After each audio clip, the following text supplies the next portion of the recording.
The expectations for GTA 6 are through the roof. I mean, after watching trailer 2 and going through all of the screenshots Rockstar released with it, it's almost hard not to have crazy high expectations for this game. I mean, things just look so damn good. There were so many small details that are almost unnecessary, but yet Rockstar added them and put them into the game, or at least into the trailer. So I don't think it is crazy that the expectations for GTA 6 are insane. I mean, maybe there are some people out there who don't have crazy high expectations, but I would say they're probably in the minority. But it seems that Rockstar themselves also have crazy high expectations for this game. They did actually tease a bit of their expectations for the launch of this title on May 27th, 2026. And that is what we're going to be taking a look at in today's video. So this is actually coming from that job listing that we talked about a couple of days ago. Rockstar did actually post that job listing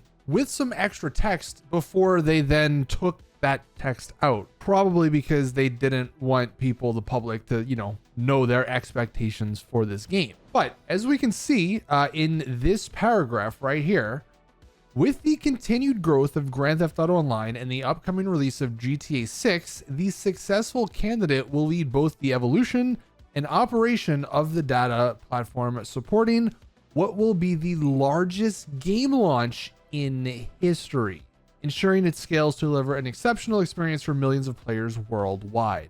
So this is Rockstar's own text in one of their job listings. They are saying that GTA 6 will be the largest game launch in history. And like I said, when you do go to their actual website and look at these job postings, that part, the biggest or the largest game launch in history part, has been removed. The funny part about it though is I don't know why they would remove it, because even though they're not being the humblest here by saying, they're going to have the biggest launch ever, it's just a given. Like, even if the game is terrible, even if the game has a bunch of issues at launch, I think it will still be the largest game launch in history. It might be the largest entertainment launch in history.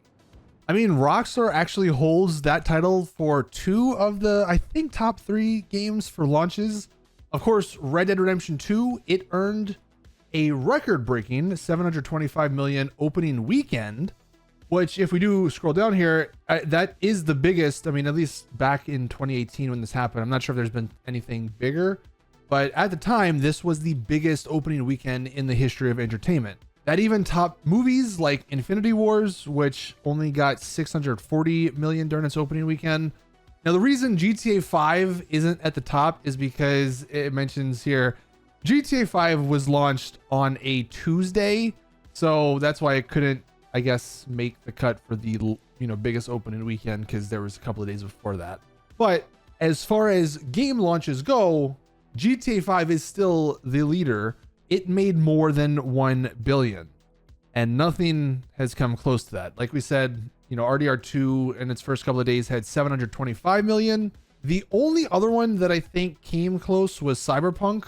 That one had 13 million copies, which, if you just do some rough math, that 13 million times 60, that's what games cost back then. That's $780 million. So maybe that, ended up beating this RDR2 amount. But like I said, I think Cyberpunk was maybe the only other big game in recent history that even came close. So it's really not, that crazy to think that GTA 6 will follow in GTA 5's footsteps and surpass the footsteps of GTA 5 actually, and become the largest game launch in history.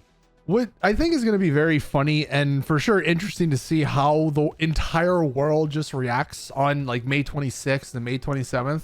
Because for GTA 5, people called in sick to buy the game or to play the game. But that was, again, 14, 13 years ago at this point. The world economy genuinely might come to a halt on May 27th. Like, that's how many people are going to be trying to play this game, buy this game, whatever the case may be. So many people are going to be calling in sick on that day that genuinely government should probably almost create a temporary holiday just for GTA 6's launch, because there's going to be no productivity happening like in the entire world. And I don't even think that's a crazy thing to say. Like, maybe I'm being a little bit hyperbolic, but I genuinely think things are just going to come to a halt on that day. The other thing that's going to be very unfortunate, perhaps, is the entire internet might just not even work on that day. We've seen time and time again with big gaming launches. I think the most recent example is Silksong. That game came out and like all of Steam servers were down. But we've seen this in plenty of other games where the servers just don't work. I mean, we did see it with GTA 5 and GTA Online.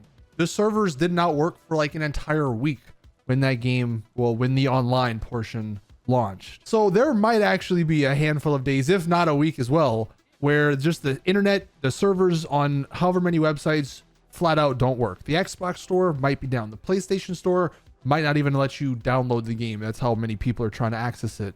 Obviously, unfortunately, PC players, well, they can go about their business because the game's not launching on PC at launch, but there are for sure going to be many internet issues on launch day. They might have to make the pre-launch, like the pre-download launch time, almost 2 weeks, because maybe then that'll give enough time for the people, you know, the millions of people out there that are going to pre-load the game.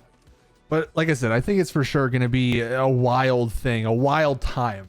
That's going to be the true ironic part. Everyone's going to take off on the 27th to play the game, but then they're not going to be able to play the game because the servers will be down, or, you know, you can't even download it because the servers aren't working. You would hope that, you know, some of these big companies like Rockstar, like PlayStation, like Microsoft, they would take this into account and upgrade their servers, but we all know that never happens. So yeah, it's going to be a crazy couple of days when the game launches. And I think for the launch itself, your expectations should be kind of low. Like, I wouldn't expect anything to be working properly. You might have to play the game at like 2 a.m. in the morning just because that's when there's less people on, so servers will work. Even though it's a single player game, I'm sure there'll still be some online connectivity things. So I think those are the realistic expectations you should have. But as far as what Rockstar is saying, I mean, yeah, I don't think it's that crazy to say GTA 6 will be the biggest game launch in history of any entertainment. If GTA 5 sold a billion in 3 days, GTA 6, who knows how much it is going to sell, especially now that games cost a bit more. But that is going to do it for today's GTA 6 video. Thank you guys for watching. Please drop the video a like if you'd enjoy, subscribe for more GTA 6 content. And as always, I'll see you guys in the next one.